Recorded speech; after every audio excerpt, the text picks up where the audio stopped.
E aí, pessoal, aqui é o Elias. Estamos de volta aí para a gente dar continuidade, né, à nossa discussão sobre o nazismo.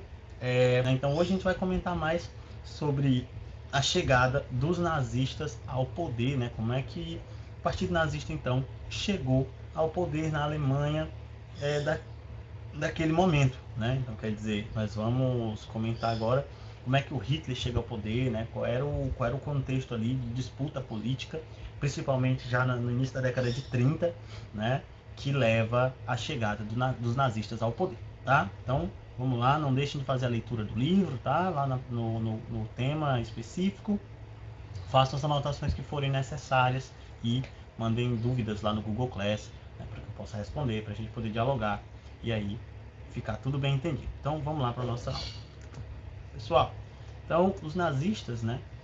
O partido nazista ele vai ganhar ainda mais terreno, né, como eu falei, né, o nazismo ele vai se valer muito daquele sentimento já antissemita, nacionalista, né, de xenofobia, de revanchismo que existia na Alemanha e vai alimentar isso para ganhar adeptos. Então, ao longo da década de 20, você vai ter um processo bastante grande de difusão do nazismo na Alemanha, né? O nazismo vai ganhando espaço.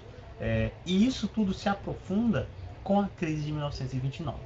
Eu falei para vocês que a Alemanha, durante a República de Weimar, né, principalmente depois de 1923, quando você já tem um período um pouco mais estável na questão política, né, lá na Alemanha, a Alemanha buscou muito se aproximar dos Estados Unidos em busca de financiamento, então acabou que atrelando muito a sua economia, o seu desenvolvimento e a sua recuperação econômica aos investimentos estadunidenses.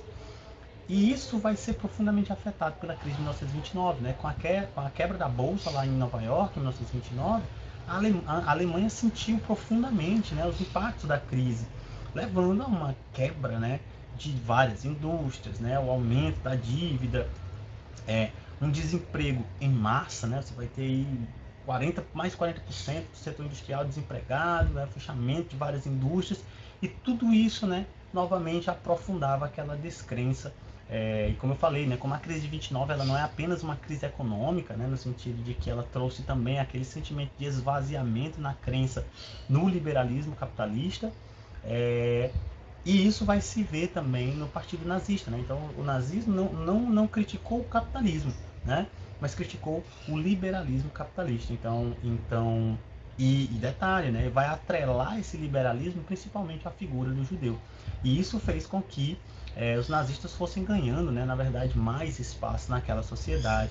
É aí que você vai ter um aprofundamento ainda da disputa, né, de lados muito antagônicos do processo, que de um lado você tinha o Partido Comunista, o Partido Socialista, que avançava, que ganhava muitos adeptos, principalmente por conta da crise do liberalismo, e do outro lado, né, no extremo oposto, nós temos o partido Nazista, que ficava também buscando o apoio, disputando esse apoio na sociedade alemã. Então, se havia um crescimento do Partido Comunista entre os trabalhadores, o Partido Nazista vai buscar apoios diferentes, né? Também, e claro que também não descartando esse apoio de trabalhadores, né? À toa que o próprio nome do partido também sugere isso.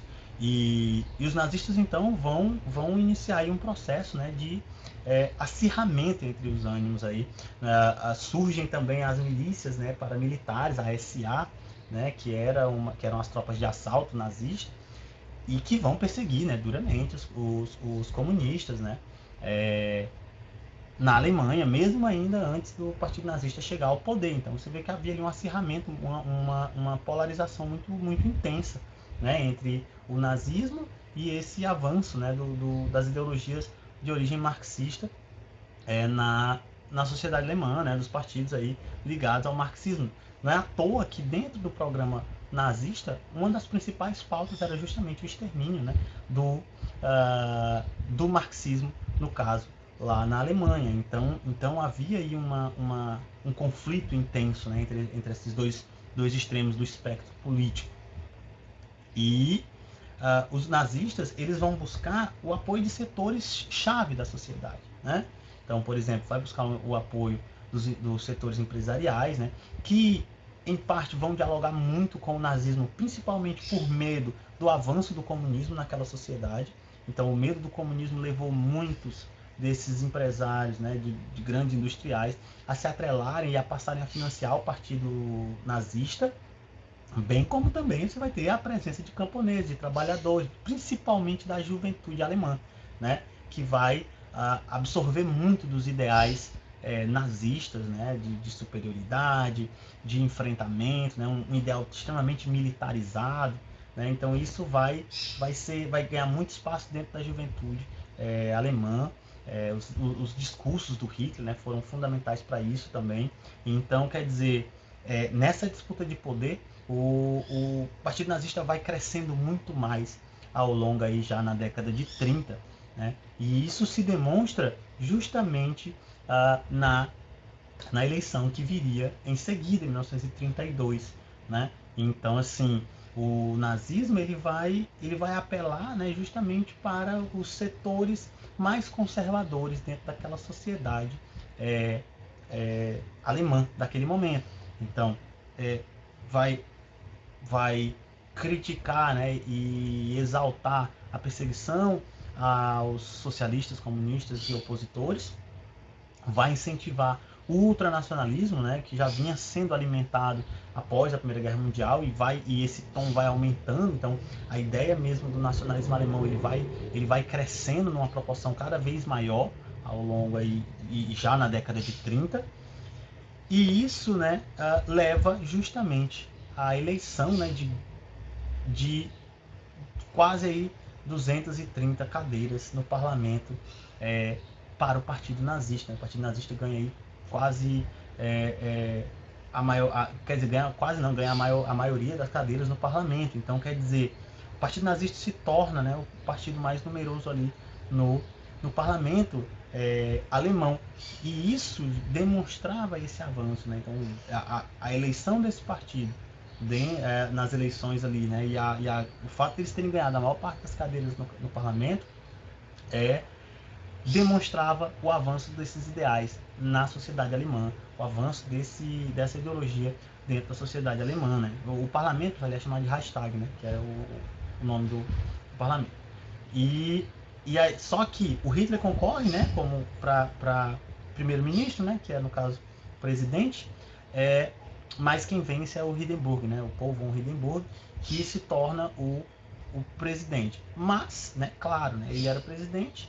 No entanto, como o parlamento possuía a maioria de cadeiras pertencentes ao partido nazista, vai haver uma pressão muito forte sobre o Hindenburg, que em 1933 convoca aí o Hitler, né, para ser chanceler da Alemanha, né, governando aí logo após ele, né? Então ficavam ali os dois ali no poder. Em 1934 o Hindenburg morre e aí o Hitler assume o poder de forma total, né? É importante destacar também que o povo von Hindenburg ele elabora uma lei que garantia aí ao Hitler como chanceler governar sem necessariamente a aprovação do parlamento, né?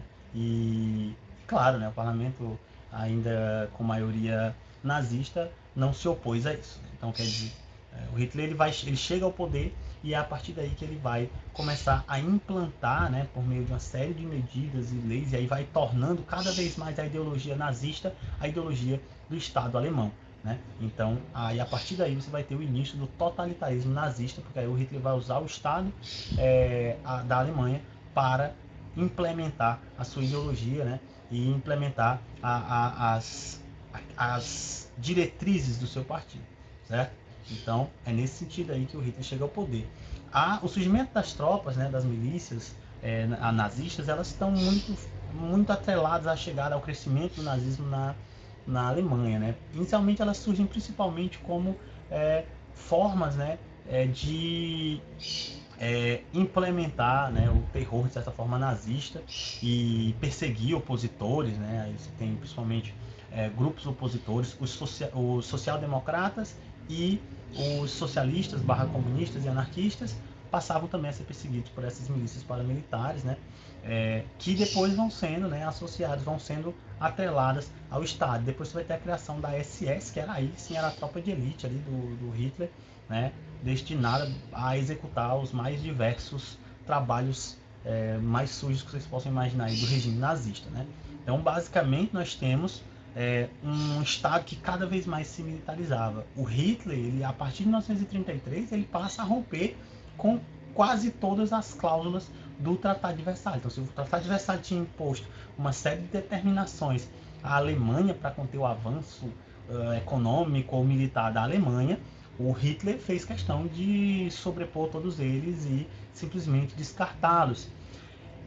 E aí entra a grande questão, né, de tudo aquilo que levou à Segunda Guerra Mundial, porque a maior parte dos países, né, que faziam parte ali da Liga das Nações, lembra que ao fim da Primeira Guerra Mundial criou-se a Liga das Nações, que era basicamente ali o protótipo do que hoje é a ONU, né, uma liga que ficaria responsável por manter a paz no mundo. E mesmo depois que o Hitler começou a romper com todas as cláusulas do Tratado de Versalhes, a Liga das Nações nada fez para intervir, né? E foi justamente essa ausência, né, da Liga das Nações, né, a sua inatividade, que permitiu o avanço do nazismo na Alemanha e na Europa como um todo, e também levou à Segunda Guerra Mundial, né? Então, quer dizer, a chegada do Hitler ao poder, ela foi aí, né, o início, né, a faísca aí que leva ao desencadear do processo, né, da expansão do nazismo aí na Alemanha e posteriormente, né, na Europa, quando o Hitler passa a colocar em prática o seu ideal de construir o chamado Terceiro Reich, né, que seria aí o Terceiro Império Alemão. E para isso ele vai usar uma série de fundamentos, né, pan-germânicos, né, xenofóbicos e tal, para poder justificar a sua expansão pela Europa, né? Na conquista do chamado espaço vital. Nós vamos comentar isso mais à frente, quando a gente for falar sobre o Hitler no poder e tudo mais, tá? E aí, pessoal, é importante destacar que os nazistas, eles vão, né, de certa forma, aí, construir, né, todo o contexto que vai levar a cada vez mais o enrijecimento desse regime, fechamento e a implantação de uma ditadura nazista, né, a partir de 1933. E isso se inicia principalmente quando os nazistas colocam fogo no próprio parlamento, né, no Reichstag, e colocam a culpa nos comunistas, né, e passam a usar isso para perseguir os comunistas, prender, exilar, aí proíbem os partidos, todos os partidos, na verdade, não apenas o comunista, mas o comunista, o Partido Social, Democrata e por aí vai. Então, quer dizer, eles vão construindo a sua chegada ao poder e, ao mesmo tempo, possibilitando esse fechamento. Então, quando o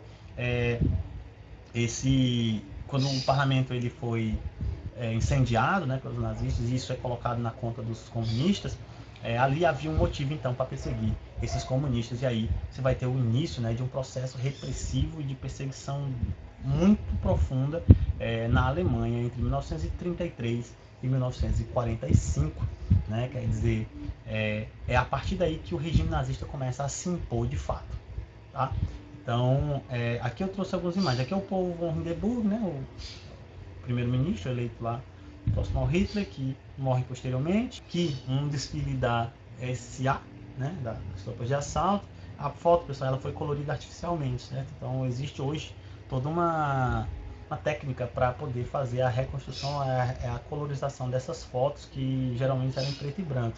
Se você tem na internet, não sei onde é que tem, mas eu lembro que tem na Netflix um documentário muito interessante sobre a Segunda Guerra Mundial, que é a Segunda Guerra Mundial em cores, né? Então, pessoal, você faz o estudo acerca da coloração desses uniformes, né, a partir dos museus e tudo mais, e aí vai colorindo, e aí hoje a gente tem vários vídeos da Primeira e da Segunda Guerra Mundial já coloridos, né, como provavelmente isso aconteceu. Teve uma artista brasileira, uma jornalista brasileira que se tornou mundialmente famosa porque ela passou a colorir essas fotos. Ela foi contratada esqueci o nome dela agora, mas ela foi contratada por vários museus para fazer a colorização dessas fotos. E é um trabalho muito interessante, né? A gente que costuma ver essas fotos geralmente em preto e branco, tá?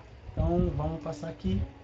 Aqui, olha, só para a gente ter uma ideia do que era o avanço do nazismo nessa sociedade. Isso aqui é um congresso nazista, né? Na década de 30. Então, quer dizer, você tem uma sociedade extremamente em que essa ideologia ela se difunde de uma forma muito ampla, né? E como eu falei, principalmente na juventude, né? Então vai surgir um setor chamado de juventude hitlerista, né? Que era um setor da sociedade alemã, dos jovens, que vão adotar essa ideologia, né? E vão passar também a radicalizar. Então, olha aí, que é o Congresso nazista, é um congresso, né? Demonstra o quanto essa sociedade ela é militarizada, né? A forma de distribuição, organização, o simbolismo aqui, ó, suástica, aqui, se vocês observarem, a águia nazista, a águia que sempre foi usada como símbolo de força e poder, né? De visão, né? De ascensão, tudo isso, né? Também, não é à toa que, por exemplo, os Estados Unidos usam a águia também, né? Como símbolo, né? Então o nazismo também usou isso, então, tem as águias, a suástica nazista, né? Bem destacada ao centro, aqui um palanque onde o Hitler discursava, né? A todos. Então, quer dizer, é um sistema bastante militarizado e extremamente simbólico. Aqui também tem outra que eu trouxe aqui. Em 1938 você tem também um congresso nazista, também, novamente. Aqui, ó, desfile militar. Se vocês observarem, há uma quantidade de militares muito forte. A águia, novamente, com a suástica nazista. A suástica em todos os locais, novamente reforçando esse simbolismo, tá?